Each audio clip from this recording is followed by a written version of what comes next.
Hi, Cancer. Welcome to your quantum entanglement reading with me, Jocelyn, the Quantum Queen.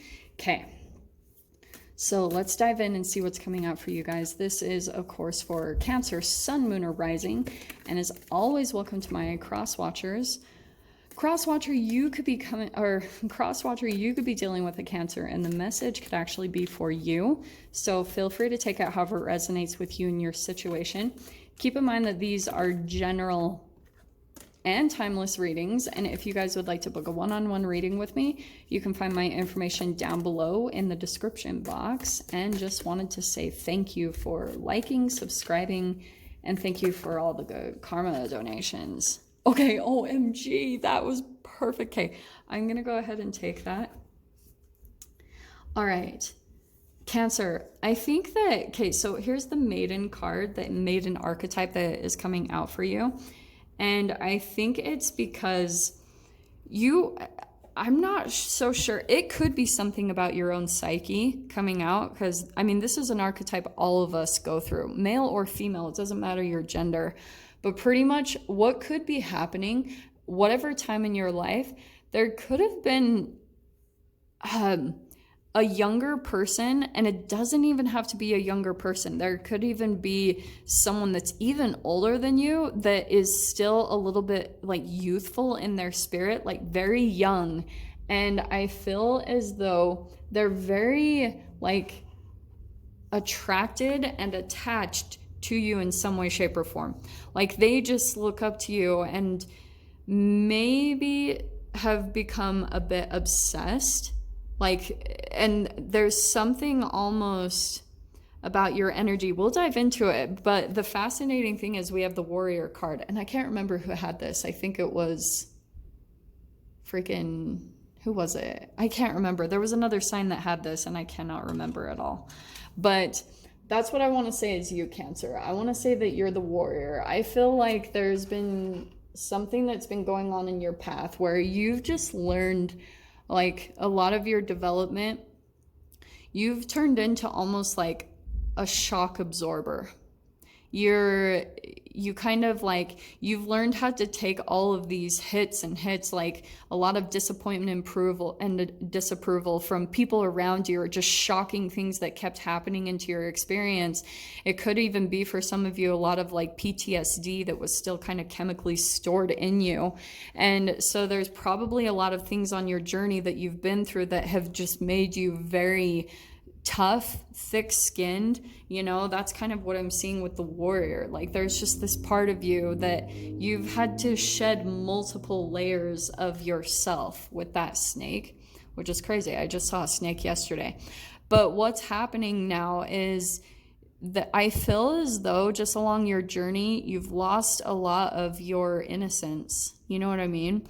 I mean, this is a development we all have to go through anyway. It's the Maiden all is an innocent energy that comes in, and sometimes it can attach to us. Like this is why sometimes if you attract a Maiden, that can be someone that's like really drawn to like it's someone who gets a little bit too close to something that's edgy or risky, and then they're like, oh shoot, there's a wake-up call that comes with it.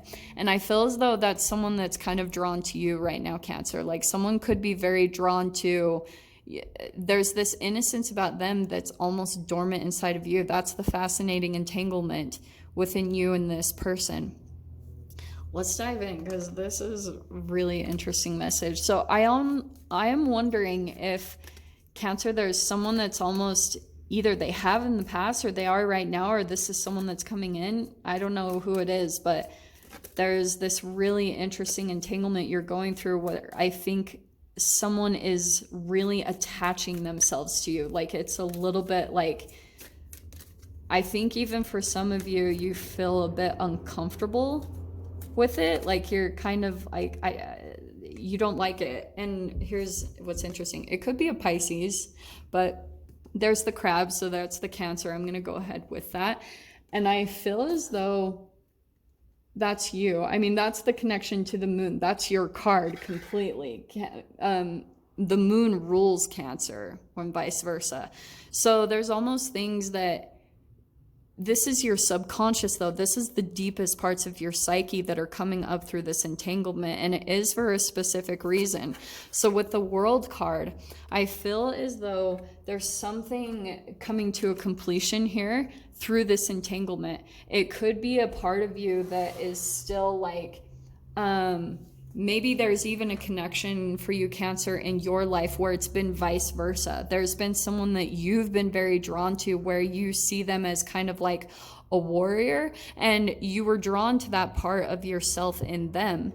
And maybe that's even something that you did. And now it's almost like you've come to this place energetically, and now it's like all of this reversal. Do you know what I mean? There could be people that are like, maybe there was someone in your life that you were very, like, maybe even attached to and possibly just like obsessed with or addicted to, not meaning to. And maybe it was just kind of like, oh, you couldn't really help yourself. You were just really drawn to this person's energy. But that's a part of the maiden. It's like all of this innocence and vulnerability that's drawn to this darkness that almost like wants to fill this darkness with their energy, like with all the light and color that's in the life.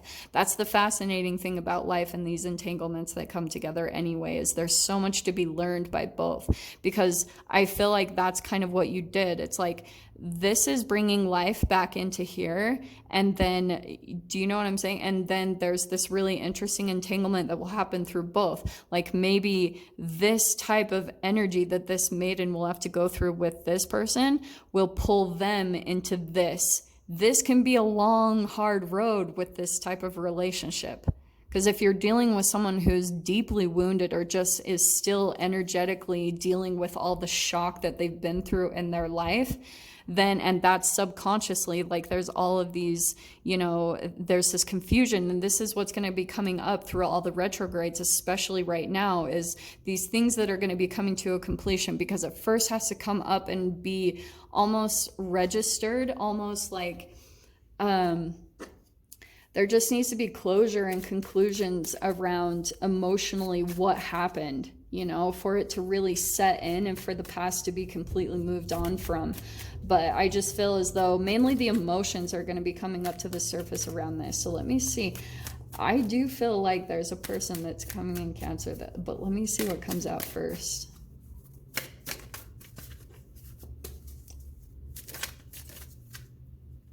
Oh, do you know what's interesting, Cancer, is I feel like there's going to be these weird moments where you look at this person and you're like, it reminds me of me at a time when things were more pure, you know, the Fountain card. There's this really interesting union, and the Fountain card, that's the oneness I was talking about. That's what's, you know, seeing, that's being in full alignment. And it could be that through whatever process you just went through, maybe it was a relationship, maybe it just pulled you really far into your shadow. And then if you were possibly dealing with a shadowy person, like a narcissist or something like that, okay, not to use labels, but you know, sometimes I got to, so that you guys really get the picture. But if it really just made you freaking knackered and took everything out of you, it could have pulled you too far into your darkness, that now you've got people that are really drawn to you in a different way, that are almost like trying to pull you back into the light. And that's kind of what I'm seeing with the Star card with the Fountain. That's such a powerful lineup right there. It's like you have these connections that are like, no, like Cancer, like you might have lost hope. You could have gone too far into the confusion of this relationship entanglement, because it was just like, it pulled so much of the things that were just hidden down in your subconscious, things that you weren't even aware of. It just like brought that all up to the surface. And now, and then with the Two of Swords, you just started to feel all this confusion and confliction about if there's still good in life, you know, if there's still good in humans. And you might have just gone, that's what the Warrior card is. That's usually the archetype that goes around it, is that you will usually go through such hard times that it makes you feel like, yeah, there it is. Completely shut out in the cold from just nurturing, the nurturing that you're really needing. And because, and maybe even for some of you guys, you grew up in a family dynamic that just made you feel like you always had to protect yourself, that there was always this possibility that you'd be, you know, just because of all the shame and guilt and all that repressed stuff in your psyche, like that's where all this is coming to a healing. So this is positive, okay? But I'm talking about a lot of the confusion could have come from why in your childhood, like why you were shut out in the cold in the first place, like why you were so rejected, why there could have been times that you just weren't accepted for who you really were. And so that could have come up really significantly in a relationship, and it just pulled you so much into this like kind of cold energy. And so there's almost these energies that are coming in to fill you back up with color and warmth, and you're still having a little bit of a struggle of letting that in completely, like really being able to trust it. It's like your environment is showing you that there's like love and connections all around you. There's all this around you, but you're still feeling a little bit like detached from that, because I think some of you guys could be still wondering if you can trust that. The beautiful thing is that's coming to a close slowly. And I think through just this time of self-nourishment, like really just diving back into yourself, taking care of your own needs, this is going to heal completely. But I'm interested to see what this entanglement is, because I do feel like there's another person here that's kind of attaching to you. And so that's when I'm going to dive into the extended Cancer. So if you guys want to join me over there, feel free, go down below, click on the Vimeo link, and I'll see you over there. But Cancer, if this is where we leave things, I'm sending you guys so much love, wishing you all the very best, and I'll see you in your next reading. Take care.